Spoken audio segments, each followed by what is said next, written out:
Welcome to Spill the Booch, where we read Reddit stories and talk about all fun things that happen in yoga studios and in wellness businesses. So, our first story of the day from Reddit is, what was your nope moment with a yoga studio? So, I recently bought a new student pass to check out a studio that reopened in my area. I've been to one class so far on a Sunday afternoon. I decided to go back last night to check out a gentle flow class. And I literally drove around for 15 minutes and there was no parking anywhere. The studio is attached to a bar and a restaurant and a phone store. Both were packed. The residential streets surrounding the area had no parking from 6 to 10 p.m. signs, which was also an issue. I just decided to come home at that point, and it made me appreciate my home studio even more. I know that parking is not necessarily something that studios can control, but it really turned me off. My pass expires on Saturday, and I wanted to check out a class tomorrow night after work, but knowing it will be happy hour again, I realized I totally wasted $40 here for only one class.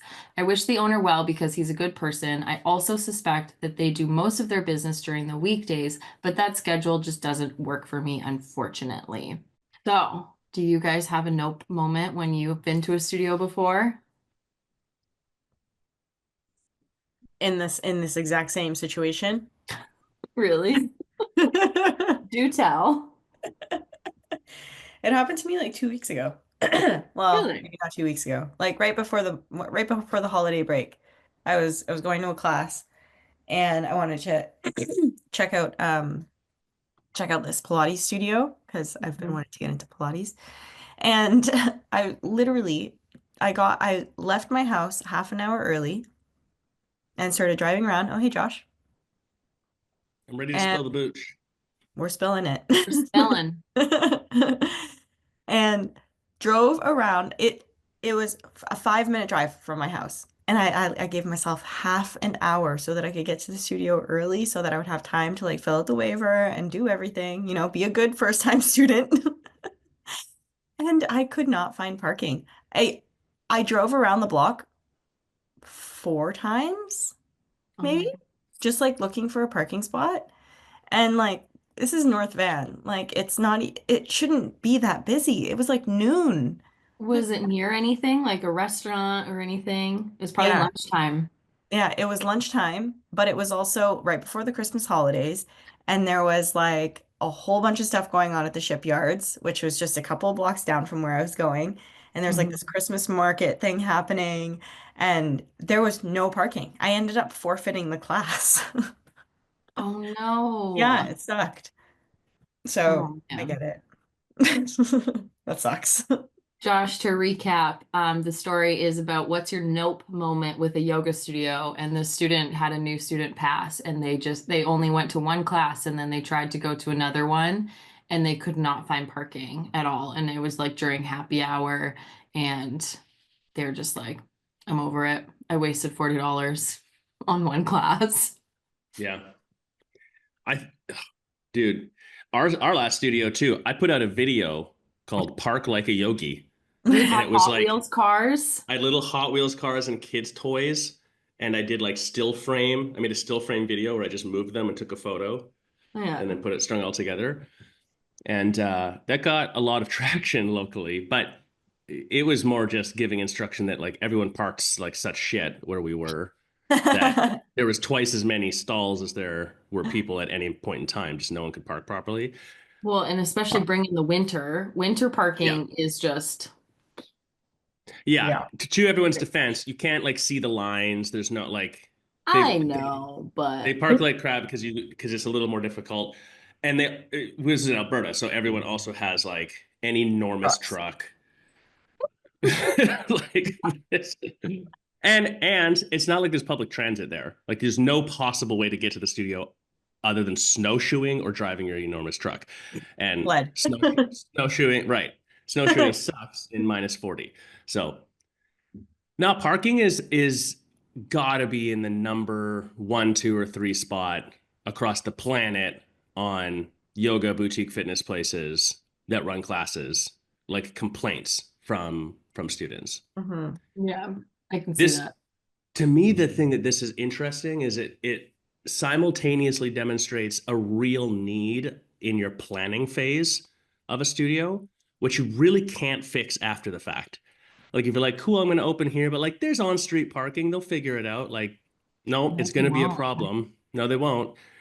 And one, but two, it's this weird tension point between the purpose of the product and the psychology of the person coming to use it, where this person in the story takes one class and they're so emotionally frustrated in life that the fact that they can't find a parking spot for the second class, they would rather lose the money than come back and take another class or like anything. And look, that's no shade on this person at all. I'm just saying, if you ask a yogi, well, what would that person need to improve their life? It's a fucking yoga. Like, you can find a parking spot and you're like, that's it. I give up completely on this path. That's who needs a yoga classes the most. And I've been guilty of that in my life too, whatever. But just, yeah, it's an oxymoron. There's some word that describes this better than I am right now. But How about you, Carol? Any As far personal as experience here? like parking is always like, so I live in the county in St. Louis, but when we go into the city, anytime we're going anywhere, I'm like, what's the parking situation? So this is something, if it was a yoga studio that I was going to and it was shit parking, I would probably just not even try because it's the biggest annoyance to me when places don't have places to park. And it's taking me back to when we were looking at opening another location and we were looking to see, like Josh was saying, like that was a huge piece of it. Like, do we have enough parking spaces for the number of people that we want to come in? There were no other locations that fit with the amount of parking that we wanted. So we just stayed where we were. We stayed put in the shopping center because that's how you get the parking spaces you want. Now going over, there aren't a lot of things. I've been to a lot of studios with weird shit happening, but I almost find it comical and it doesn't necessarily turn me off. It's like I've never had like a nope moment. I've been like, ooh, that's weird. But nothing that would probably ever Turn you stop off me from from going. Yeah. yeah. Other than parking. So I think that would be Fair. That's a the very, thing. this is a very fair post. Well, let's check out some of the comments. So the comment with the most upvotes, it had 635 upvotes. My note moment, after moving to a new city, I joined a studio nearby. I had done yoga before and mentioned it to the instructor. About 5 to 10 minutes before the class started, I was sitting on my mat, casually cross-legged, waiting to start the class. The instructor walked up to me and coldly said, in this class, we wait in child's pose. I was taken by surprise and said something along the lines of, oh, I didn't know, never had to do that. And she replied, oh, no one's ever told you that? Then rolled her eyes and walked away. And that was their one and only class in that studio. I think this falls into the ooh kind of thing that would happen at a studio for me. I'd be like, oh, okay, cool. Never seeing you ever again. oh my God, that's definitely a nope moment. I Yeah. feel so bad for that student. And Yeah. look, I think here's a perspective shift, maybe this person's overreacting. I don't discredit what they're saying by any means, because I've actually seen similar experiences that they're describing firsthand and had them myself. So I know that they exist. Yeah. Maybe they're overreacting, but why is they're new to the studio? It's a new, uncomfortable place. They don't know what to do. Maybe you feel like you're out of place. You know, what's insinuated there is what the instructor didn't do was give the person a tour, introduce themselves by name, learn that person's name, tell them when to go into the room and what the standard protocol is for going in. Like, hey, like one yoga studio you go into, everyone's talking before class. Another one, everyone's dead silent. One, we're facing this way. I went to a studio once and set up facing the front because there was an obvious spot where the instructor was going to be, and they moved us all to face each other in the middle of the room. Like, you don't know what's going on unless someone Yeah. tells you. So the Yeah. indignation, even if they didn't really roll their eyes, it's like the fact that they probably already felt like they stuck out, and then you're like doubling Mm. down on that. That's shit. Yeah. You should never, ever treat a new student like that. I don't know. This just like brings up so many things of like what you shouldn't do in a yoga studio. Maybe we should just start a whole series on that. And then when somebody's opening a yoga studio, then they know exactly what to do when new students come into their studio. And then everybody's new student experience is going to be wonderful. Wouldn't that be nice? Wouldn't that be nice? Yeah. Hmm. Oh my goodness. If somebody did that to me though, I would be so like, nope. And then Ooh. in this person, in my body, we just go, bye. And then I would Peace. just leave. Yeah. See you later. Yeah. Another comment. My note moment was when I first began practicing and went to an introductory class which explained various poses and their names. To properly ground yourself. Super helpful info, but the teacher spent the first 10 minutes of class telling us her life journey, which brought her to being a teacher. Okay, great, she's personable. Then at the close of class, she sang a song in Sanskrit, a long, long, long, long song, which included intense eye contact with each of us. I could not, so I avoid her classes now.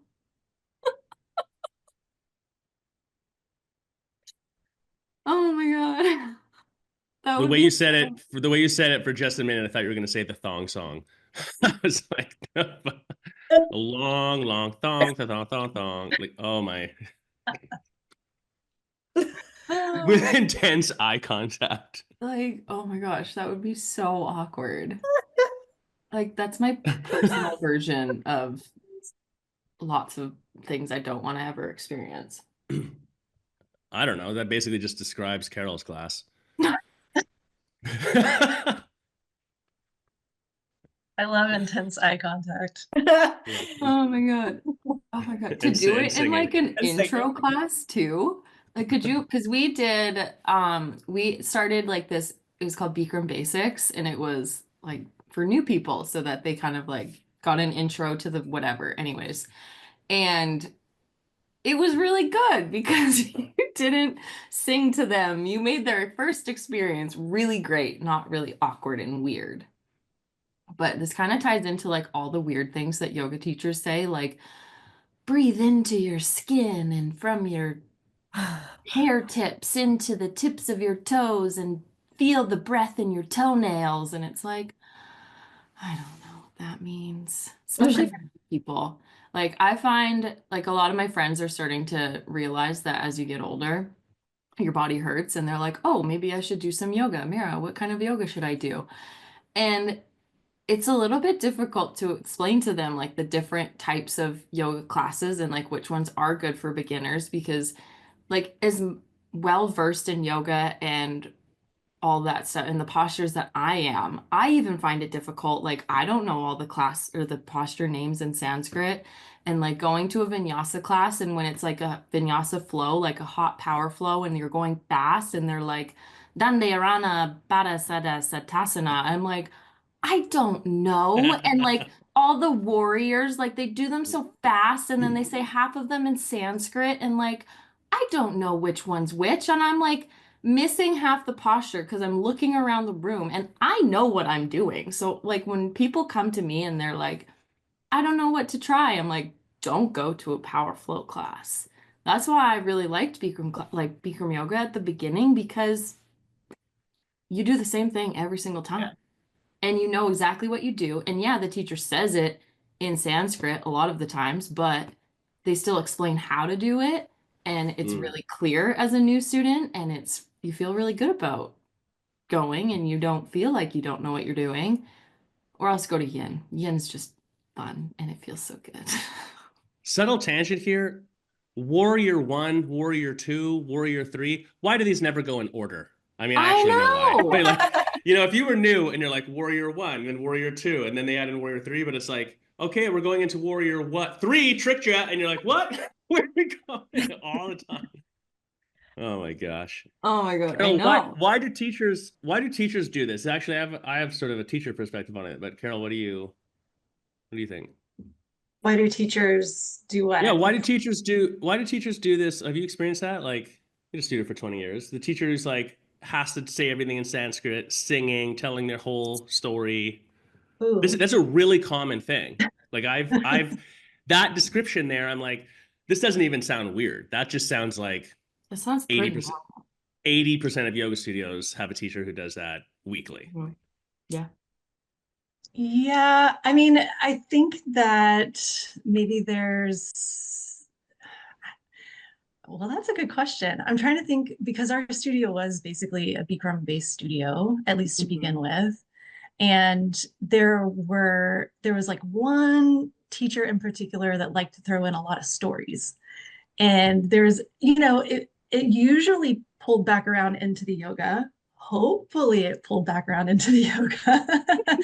But sometimes they just kind of just kept going without any sort of plan or like reason. And I don't know if it's just like they've got this pulpit now, they've got this captive audience, and they feel like this is my time to shine and tell my Hmm. stories.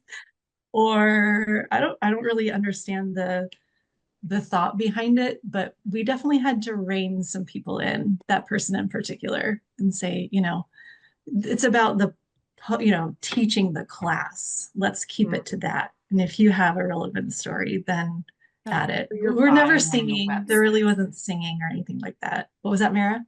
It's for your bio on the website Right. where people can go if they want to know. Right. Maria, why is this a thing? Why is this is a Western culture yoga thing? I don't even know if I can say that anymore because I think you go to Eastern culture and this happens too. Hmm. Less so, but this is a thing. Like this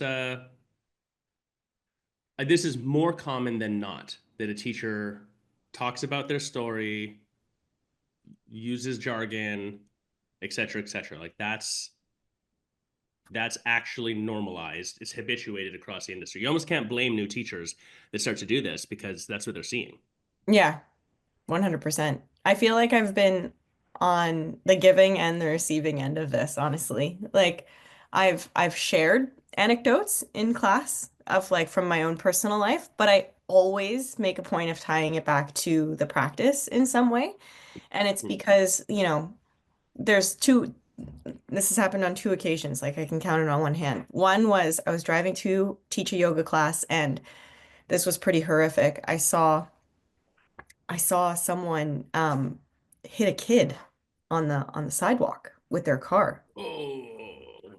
Yeah, so I was fucked. Like I got to the class and I was just like not I was not present. Like I was just totally like on another planet, you know what I mean? And I had to tell the story. I had to just like get it off my chest and I did it in such a way to like try to get everybody to recognize that like, life is fleeting kind of thing and like, hey, like let's just be present, let's be in the moment and like let's appreciate what we're Mm. doing, right?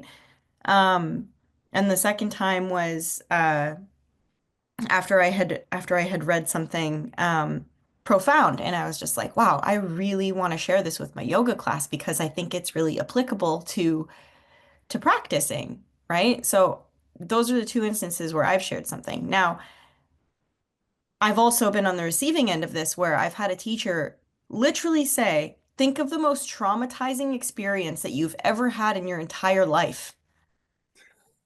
And then the lady next to me started fucking crying. And I was like, this is not good. And, when I asked the teacher after, I'm like, hey, like, just out of curiosity, I'm like, why did you do that? Like, What was our goal? What was our goal here? yeah, I'm like, I'm a pretty new yoga teacher. Like, I want to know, like, why did you do that? And, you know, he literally felt so compelled to ask this question to everyone because he thinks of himself as a therapist without any sort of credential or anything like that. I Mm. don't want to say just a yoga teacher, but like, Yeah. you're just a yoga teacher. Yeah, you're just a yoga teacher. Yeah, like what the fuck are you doing? Like Yeah. you're asking people to revisit the most traumatic experience in their entire life. Like, I'm sorry, but you're a white male living in Canada, you know, maybe your traumatic experience it doesn't hold a candle to what this woman was going through.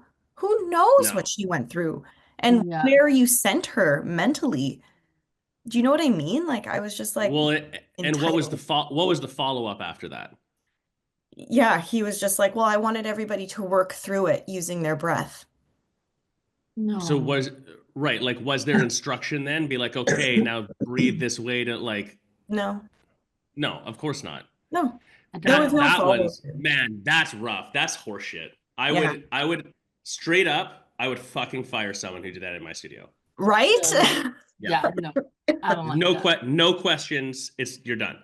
That's like, but you know, you would have to clearly establish that that's the core value and blah blah blah ahead of time. Mhm. But that's rude. Not Yeah. even the fact that they're like have a deeper belief in what they're doing, that it's more than just yoga. That's cool, but that's a misappropriation of power. Like you just Yeah. don't. Yeah. And you said it perfectly. That like that tells us a lot about that person. And look, I might be completely wrong. This is like a third hand story. I have no idea, but that tells me you have not experienced major trauma in your life. Hmm. Like Yeah. you and Yeah. in a yoga room, when the yoga industry is touting like, come here, it's a safe, Safe inclusive space. space Yeah. where you can go through and like if some shit comes up, it's okay, cry in It's Yeah. on class, like whatever else. you're the one, it's your space to do like Mhm. to have those things. It shouldn't be prompted externally. Exactly. Yeah. Like, That's yeah. Unless that's what you were sold. Unless Hmm. the class was called trauma yoga trauma yoga. therapy bring it up class, you know, like Yeah. Yeah. unless that's what it is and the whole class is based on dealing with that and there's follow-up care. Yeah. And if you guys want somebody to name your classes super cool, you should bring up Josh. Because if I saw that class, well, no, I wouldn't go to that, but I am I'd be pretty like, much a professional namer of stuff. yeah, yeah. All right, i next. I can't take full credit. It's because I've got 3 kids and they have They the come up creative with, juices. No, yeah. hang on though, hang on. I want to Okay. come on one more thing because I Okay. think here's the defense of the yoga teacher angle that I think we've missed. As a mentor of yoga teachers, we try to get yoga teachers to do things outside of their box. The goal of which, for me as a mentor and trainer of teachers, has always been I don't want Carol to teach Carol's class. I want Carol to bring her personality and experience into her class, but then use that as a tool to teach the class in front of her today. Ideally, you become, and this is an old school thing that comes out of the whole Kriya Yoga lineage. There's this distinction. A yoga instructor is someone who tells you the order of the postures, and you become a yoga teacher when you can teach someone how to do yoga postures. That takes 10 years of experience. So, that little detail aside, the point is you're mentoring towards teach the class at hand. Carol said this already. Like, teach the class in front of you. Don't teach your class. It's not Josh's yoga class, it's whoever's in the class. Yeah. In order to do that, you got to practice doing some things. So, telling stories, singing, even I sang in class a few times. Like, there is a time and place for that. It just, I think that when you're new, you don't know how to use it. So sometimes you try something like it doesn't work. Yeah. The awareness of this post is realizing that that didn't work and now you've lost a student Yeah. because of it. I don't know, but it would be really interesting to know if that teacher who did that, like if they ever got that feedback. Because I think that's one of the problems in the industry. That person just never came back and you never fucking saw them again and they didn't say anything and they didn't write a negative review. They're writing it on here because it's a safe They just space went to Reddit. on Reddit. Yeah, because like who cares? You know, they're not naming the teacher, they're not naming the studio, they're not talking shit. So it's kind of Mhm. like a safe spaced event. But no Yeah. one ever knows that teacher, and here's here's the really fucked up thing about this. someone else in that class of 30 people came to that Probably teacher loved afterwards it. and it was like, I love the story, the blah, blah, blah, blah, blah, blah. Mhm. Like, for sure, someone did that. And that teacher only heard that. They're like, fuck yeah, I'm a rock star. I'm singing every class. I'm going to start making up. Nowadays, they're going to be like, I'm going to go and do a shit ton of plant medicine and go on journeys so I have more stories to tell. Like, it's just, oh my fuck. Okay, Josh, but I have to ask the question. What song did you sing in your yoga class? What did you like have a yoga class song or did you just sing something different like the Hokey Pokey Oh, and Kumbaya and stuff? no. I always sing Oasis. Which one? Like, is that the What, song or is that a band? are you serious right now?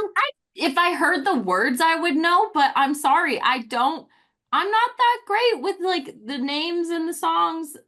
But it's Oasis. If it's not Taylor That's like Swift, Is Vera it doesn't like know. yeah, that's very true. Oasis is the Taylor Swift of England. So is it the That's not. band or is it a song? It's the band. They're not the Taylor Swift of England. Well, I know Wonderwall. that. Wonderwall. I would sing a part of Wonderwall. Oh, well, if you would have said Wonderwall, obviously everybody knows what Wonderwall is. I forgot that it was by Oasis, okay? Oh my gosh. Yeah, I don't know. I probably sang another song. That would have been the song.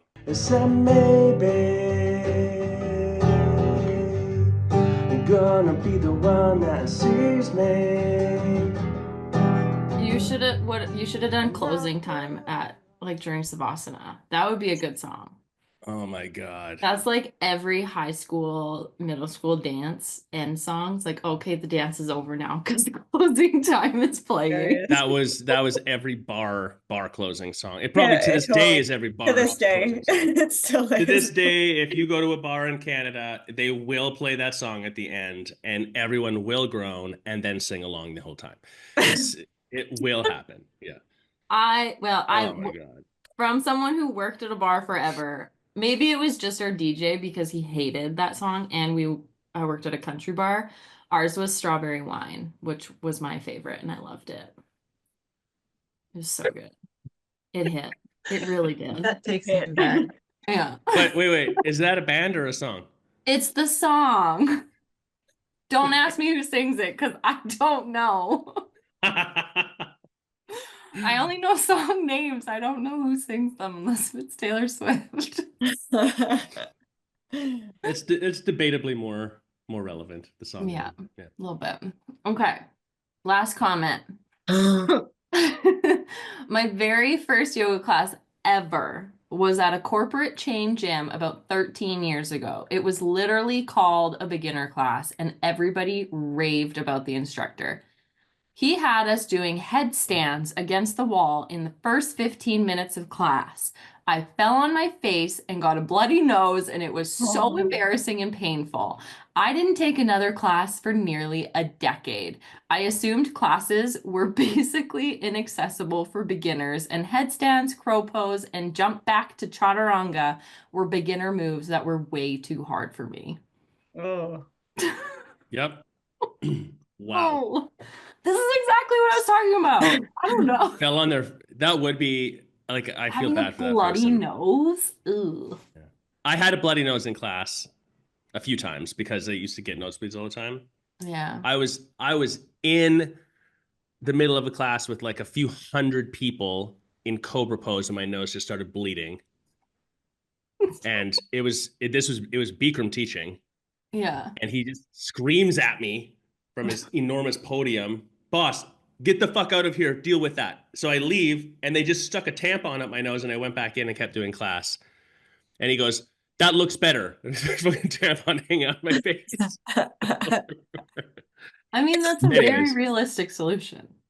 It's very absorbent. Mm-hmm. Yeah. But bloody nose in class, the falling on your face part though, like that hurts. I've fallen out of some handstands and headstands. Yeah. You can really hurt you can really hurt yourself in headstands if you don't know what you're doing. Oh yeah. Yeah. To this day, I still don't like headstands. I'll do a handstand over a headstand because I feel like I'm just gonna. I don't like. I think the quick comment I would have would be the beginner class designation, whether it includes stuff like that or not, that's pretty debatable in my mind. But typically, when you have a yoga instructor who is sub 30 years old and not in terrible shape, which is the majority, certain postures are naturally accessible to them just because of their age and normal fitness level of how they grew up. So they really, really don't understand what it means to be like overweight or really stiff or God forbid, like injury, like real previous injury. So you're just out to lunch. Like it's just not a headstand is a good example of something that is very valuable to access for people. And if you don't know how to do it properly and you don't have the shoulder mobility to put the support on your arms and you have weight on your neck, like that's a terrible position for someone in the beginning. Yeah. It negates all benefit of it. So Yeah. I wouldn't say like you shouldn't teach it in beginner class, but if you're going to teach something like that in beginner class, you better fucking know how to teach every individual in the room. Mm-hmm. Yeah. Yeah, totally. Yeah, and headstands aren't a beginner pose. They're Neither is not. pro pose at all. Or the jump back. Oh, I can't do the jump back. I'm like, nope, freaks me out. I I can just sometimes. I don't step need it to. back. Carol? It just seems like an experienced teacher to me. Like if you don't see that this is a brand new person, hopefully, again, the experience should be they come in if they've never done this before. I could probably do some, you teach them in stages. Like if you're Mhm. brand new, Mhm. work on this first. Yeah. If you Yeah. have never done a headstand before, so I would never think of putting somebody that's brand new into a headstand unless all of a sudden maybe they have gymnastics training or something years ago and it's natural to them. But for the most part, you need to know how to teach all levels in the same class and take them through stages so that something like that doesn't happen. I would be mortified if somebody fell out and started bleeding in my class. Like I would take that as my fault, you know. Yeah. That was my bad. Yeah. Yeah. Whoops. That's my bad. Yeah. I bet you that's what he said. They fell on their face and it was like, my bad. Next posture. Maria, in Moto, like it's not even there's no inversions like that. There are inversions in Moto, but no like weight on your head, weight on your hands. It's like illegal. Someone tries to do it, the teacher stops you. Yeah. Really? Yeah. Interesting. Yeah. Hmm. It's like something that we explore in Moto Level 2, which is like never taught anymore, I feel like. I haven't been to a Moto Level 2 in years. Hmm. And like a freestyle kind of flow class or whatever, but like in Moto Flow, there is crow. And this drives me crazy. Like sometimes I'll be instructing a class and at the beginning I always say like feel free to modify the shapes to suit how you're feeling today, right? Mhm. Because maybe your hips are a little tighter because you were snowboarding for the last 2 weeks or something, right? But it's like I'll have people come in and start doing some crazy shit. Like someone was going into Birds of Paradise the other day, like and we were doing extended side angle. Like, okay, there's a couple of different steps between going from extended side angle to Birds of Paradise. You know what I mean? And like I could see other students looking at this person being like, "Oh, I want to do that." Mm. And like, I had to be like, "Okay, like if we want to do this, like there's, many, many more steps." And that was a real learning experience for me actually, because I was just like, maybe I can start instructing a little differently so that that doesn't happen. But to that Yeah. point, I think that this kind of thing just comes with experience. Yeah. I like that subtle flex, unless you were snowboarding for the last 2 weeks. Well, No big deal. Just doing some backflips and whatever, More riding like that falling pow. over in the snow and trying to get up. Yeah. I was just ripping the pow Ripping the bow. Have you ever been snowboarding in your life? Yeah. I think that's what they say. Well, probably not ripping the pow, but Right. No. you can ride the pow. Ride the pow. Yeah. There's so much pow. So much pow. Stop So saying it ow. was like chesties. It was like Josh, you're being chesty cringe. pow. Stop. Chesty pow. You can tell I'm a huge skier snowboarder. Yep. Oh my goodness. For me, this brings up a lot of, I don't know, I've been thinking a lot about this lately. Josh says this all the time, like knowledge, the curse of knowledge.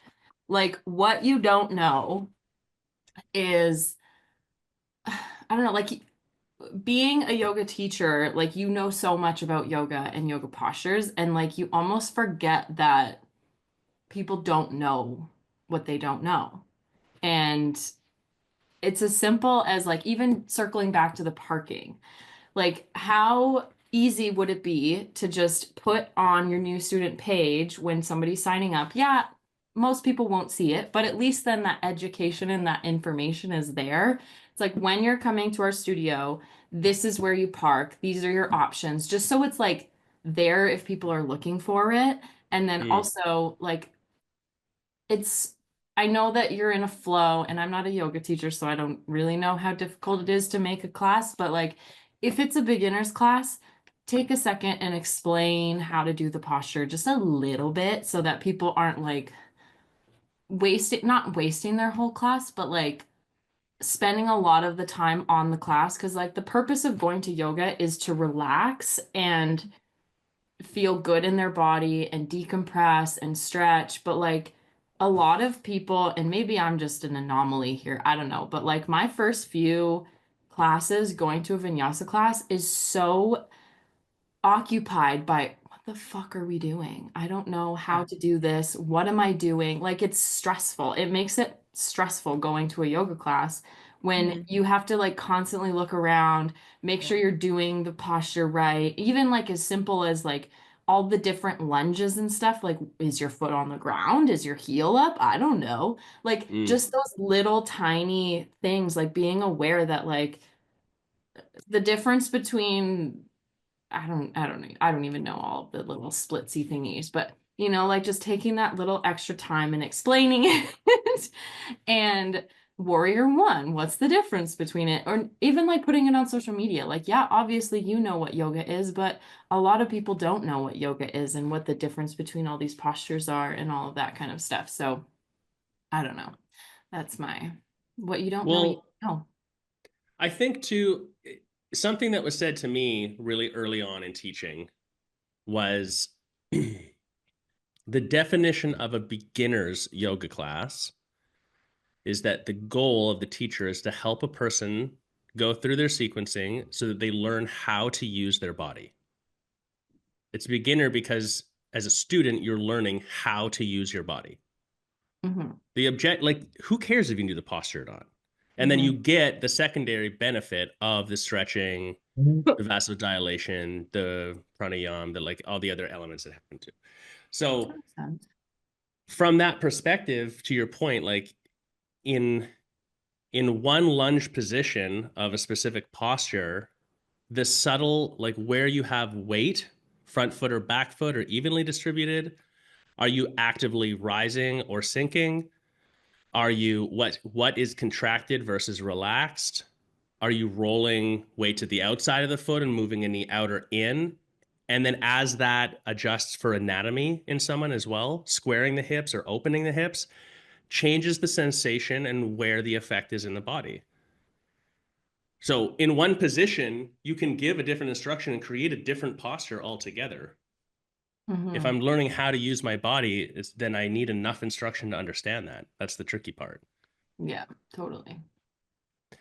Second definition of beginner yoga class is like nothing that is contortionist, nothing that requires super special outside of the normal range of motion of a standard human body. Doesn't mean it won't be hard for some people with limited range or whatever, but like, and usually no power inversions. Mm-hmm.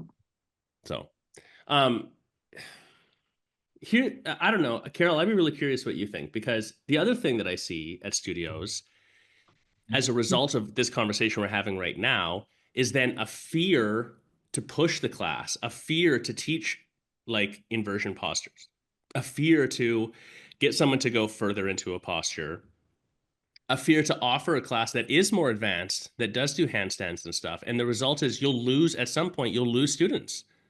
Because if it's me practicing, like I want to do a handstanding class. I want the space for doing that. So I don't know. There's like there's a challenge element and a fun element that can get lost if you get too scared about the stuff we're talking about too, would be the other side of this. Mhm. So how do you do both? I don't know. Yeah. Makes Yeah. sense.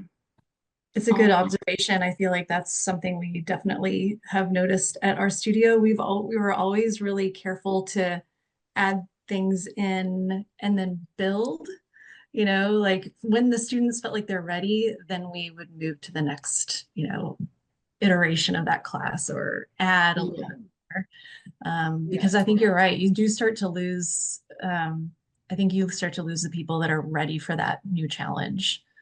So it's important to stay on top of that. Yeah. Fair. I was thinking about doing, I was at a studio in Pittsburgh some years back, and they were teaching a vinyasa class, and it was packed, like fucking sold out always. And this was like in the day where people did not pre-register for class. So this class was pre-registered for, and then there'd be a lineup at the door, you know? And I was like, why is this so popular? And I took it a couple times, and they only had 2 instructors for it, but it was because it had all of the things in the Vinyasa flow class that everyone else had taken out. You were doing handstands, people were doing handstand crow. It tried to do it was doing pinche in there. It had all these cool inversions and like 8 angle and like all this stuff that was, you'd maybe get one of these things in a class. The whole class had stuff like that built into it. And it was just really fun to do. But it was labeled as such. They didn't call it advanced, but they labeled it and described it. And the teachers always started the class by being like, yo, like, we're going to do some crazy fun shit in here. But if you fall and hit someone else and they get hurt, you're going to get booted from the class, and you're responsible for yourself. If you don't know what you're doing, listen and don't progress in the posture. Like, don't hurt yourself. And that's a little bit of a cop out, but like that's what the class was known for. Yeah, that was going to be my follow-up question. What was the class called? And like, Yeah, did I there's wanted like to preface that like, was it clear what they were going for? Because yeah, those classes would be super fun if that's what you want to do. Yeah. But like as a beginner, that's a hard no for a lot of people, because even just like the context of going to yoga in general for a lot of people is scary. And then you put in headstands and handstands, and this is why so many people are like, oh, I can't do yoga. Like it's a bunch of headstands and I have to touch my toes. And obviously those are 2 very, very different things. But like, this is why a lot of people don't come to yoga, because they hear that this is what they do at a yoga class. But yeah. Well, but conversely, there's a lot of people, I agree with what you're saying. Conversely, it's like a lot of people finally come to a yoga class and the class is fucking boring and they don't get sweaty and they're like, that was nice, but I didn't do anything. Yeah. Right. And as a beginner, you don't understand what's happening maybe, and you're not able to sort of apply your effort to a simple posture enough. Yeah. So that's the other side. There's a lot of studios that would label themselves as like restorative studios. But in those studios, one of the things that seems to happen, not all of them, because it really does depend on the type of instruction, is you get this really specific niche avatar only. And anyone who isn't this person doesn't come back to the studio because they're like, that was nice, but it's like, I have such limited time and resources in my life and finance. I'm not going to come here 3 days a week to kind of do nothing for 75 minutes. Yeah. Like I need something more. And it doesn't have to be fitness specifically, but yeah. Anyways, there's a balance point there. Makes sense. All right, cool. I think that's good for today. We'll wrap up from there unless anybody else has a really fun note moment that they want to share. But thanks for watching. Booch all over the place. All right. What were you going to say? There's booch all over the place? There's booch all over the place. Booch and pow. Booch and pow. There's booch all over the Wow. pow. Oh God. There's powder, No, powdery booch? I don't know. All right. I don't know. I think chia seeds in booch was one thing. We don't need powder involved. We had, because kombucha was new-ish where we were and expensive, we ordered like flats of kombucha from this Yeah. place. And then we're trying to store it long enough to sell it, blah, blah, blah. And we had the kombucha that has chia seeds in it. And so some of it went bad because we stored it too long. It like turned vinegary. And we went to open one once and the lid blew up and shot and hit the 17-foot ceiling. Oh my God. In my lights right now. And like years later, we'd look up every now and again. I could see a little chia seed like stuck. Like we could not get it 100% clean. It did not. It was like ingrained in the ceiling for years. Yes. And it probably still is. I don't know. It's probably still there. Hilarious. Yeah. So that's a nope. Don't store kombucha in your studio. Especially the chia seed ones. Oh my That's God. funny. All All right. right. Okay. Next. Cool. Peace. Thanks for watching.